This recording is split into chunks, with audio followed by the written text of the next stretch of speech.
found in the survey we did here yesterday evening. So I'm going to try and do this with some photographs shared on the screen instead of pointing a camera at things. We'll see how that works.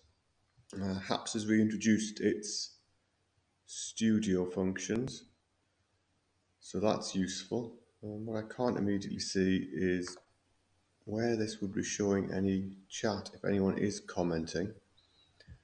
So we'll just have to live with that, I suspect.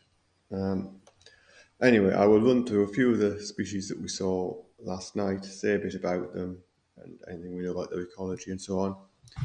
And yeah, we'll move on from there. There must be a way of chatting.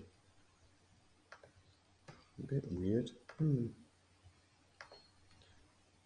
How odd. Okay, so when I'm streaming on HAPS on the mobile, there's a really easy way to type things like the names of species into the chat. What's that? No. Doesn't appear to have that here, so I'm just going to have to talk and say what things are and not be able to show you the names. Anyway, here we go. That's not helpful, is it? So I don't know how that's displaying on other people's screens, but it appears to be rather truncated here. But that is a species called the chestnut or Conistra vaccini.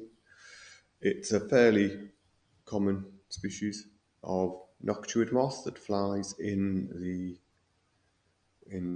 over the sort of comes out in autumn, over winter and into spring, and feeds on quite a wide variety of broadleaf trees, which is the sort of habitat we've got here in Perryvale Wood, of course. So not particularly surprising that we get that, and it's a fairly common species. So we'll move on to the next one and see what happens here. Again, I don't know how these images are coming out. I can't see any chat to see anybody telling me, but they appear truncated on my screen, which is a bit unfortunate. Anyway, this is something called the March moth. Also, scientific name there is Alsophila ascularia. And it's a moth in the Geometridae. It's another of the winter flying, well, the early spring species, as the name suggests, March moth. Its season is perhaps typically March. And it's another one that feeds on quite a variety of broadleaf trees as a caterpillar. So again, sort of thing you'd expect to find in this sort of habitat. Pretty much all we've got. This is one of those species. There have been a few of them over winter that I've shown on here, where the males and the females are quite different. The males, which this is, are fully winged and can fly. The females are almost entirely wingless in this species. They have possibly a little hint of a wing stub, but they don't have any wings as such, any ability to fly. So when we run the light traps, which we run, it's the males we get because they're the ones that can come to light, and then okay, we'll move on to the next species that we found. Again, these are all common things, and again, I'm not sure how this is showing, but this is the common quaker or Orthosia cerci. Another extremely common species, one of the commonest moths that you get at this time of year in light surveys around here. And again, it feeds on quite a lot of different broadleaf trees. So again, it's sort of thing you would expect in the woodland habitat we've got here. Can occur anywhere, see more numerous in woodland. And that, as I say, is in the genus Orthosia. The next species is also in that genus. This is Orthosia gothica, or the Hebrew character. And this is again another species of woodland, another species that can occur in the early part of the year, the early spring. I have had them as early as January, although March is sort of viewed as the typical time of year for them. And again, feeds on trees, bushes, herbaceous plants, feeds on a lot of stuff, which is partly why it's common. The vernacular name Hebrew character is after that black mark on the wing, which was thought by the people who were naming these to resemble one of the letters in the Hebrew alphabet. So they gave it that name. And I guess the scientific name, Orthosia gothica, they thought it was like a Gothic letter, I suppose. So moving on, the next species is a geometrid moth, the brindled pug, which is Eupathia abbreviata. Eupathia is the name of these pugs.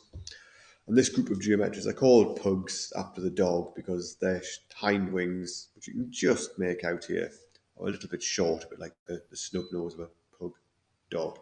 At least that's the idea. This is one of the earliest of the pug moths to get in the year. March again, typical start of the flight season. And it's an oak feeder, feeds on oak trees, which is the commonest tree in the woodland here. So again, pretty much something you would expect to see. And we do get them in quite decent numbers. Only got the one last night though. Next species is the oak beauty, or Biston strataria. Yeah, strataria. Let's have a check this spelling of that.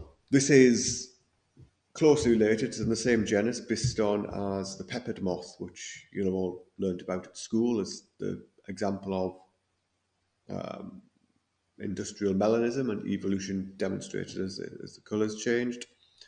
There are two colour forms of this as well. I've not seen a similar demonstration of it responding to melanism, and neither of them is really a dark black form. Again, this is a fairly common species, quite bulky. The divisions on the ruler there are millimetres. And it feeds on, again, quite a lot of broadleaf trees, oak particularly, of course, as the name Oak Beauty suggests, but for others as well. And again, it's common, pretty well dispersed, and we do see these a fair amount. I'm just going to do something for a second. Ah, right. So the way this is set up, I can't see chat and presentations at the same time. That's a little bit irritating.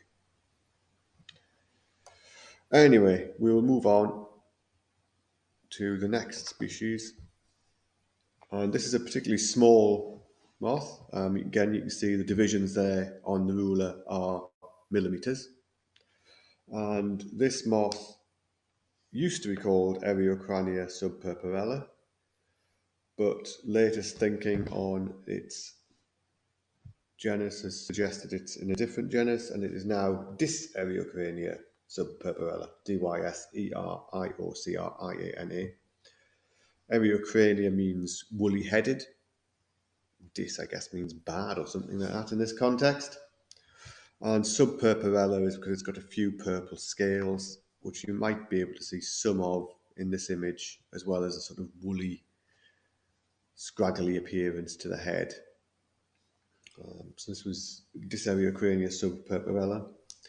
And this is one of those species that forms leaf mines. The caterpillars of this species live in between the top and the bottom of an oak leaf and eat it out from inside.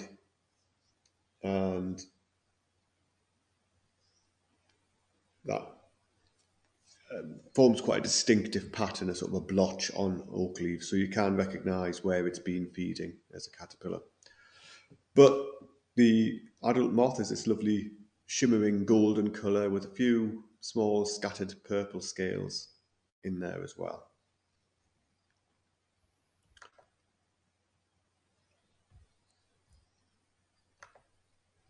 And now I've found the chat, I can actually put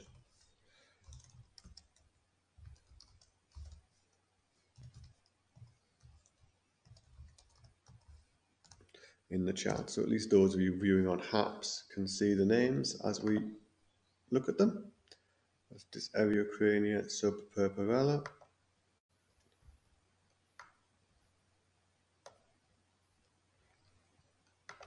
The next moth is quite an attractive one.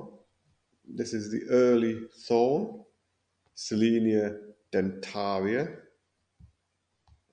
And again, it's another species that can feed on quite a variety of different plants, blackthorns and hawthorns and hazels and birches and so on. So it has quite a wide variety of plants, but has this rather attractive appearance, sits with its wings folded flat together, so like that together rather than spread out. So if you want, sits in the way that you might think a butterfly would typically sit, but this is a moth. And it's got that camouflaged appearance. Looks intended, I would say, well, intended is the wrong word, of course, evolved to look like a dead leaf. Indeed, with that sort of white spot on the side looking like a dead leaf, perhaps with a hole in it. And the idea being this just looks unattractive to anything that might want to eat it.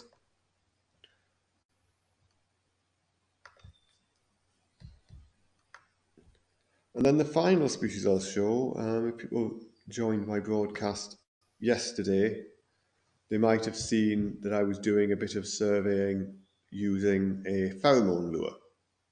This is a synthetic chemical that resembles the sex chemicals used by the females to attract males. The lure I was using was designed for a pest species called Grapholita molester, but that's not what was attracted to it. This is a tortricoid moth, which Grapholita is as well. It is in the same broad family of moths, but it's a different species, and we think it is probably, what will I call it, Pamini. Let me just remind myself of the name. So we think it's probably Pamini gigantena.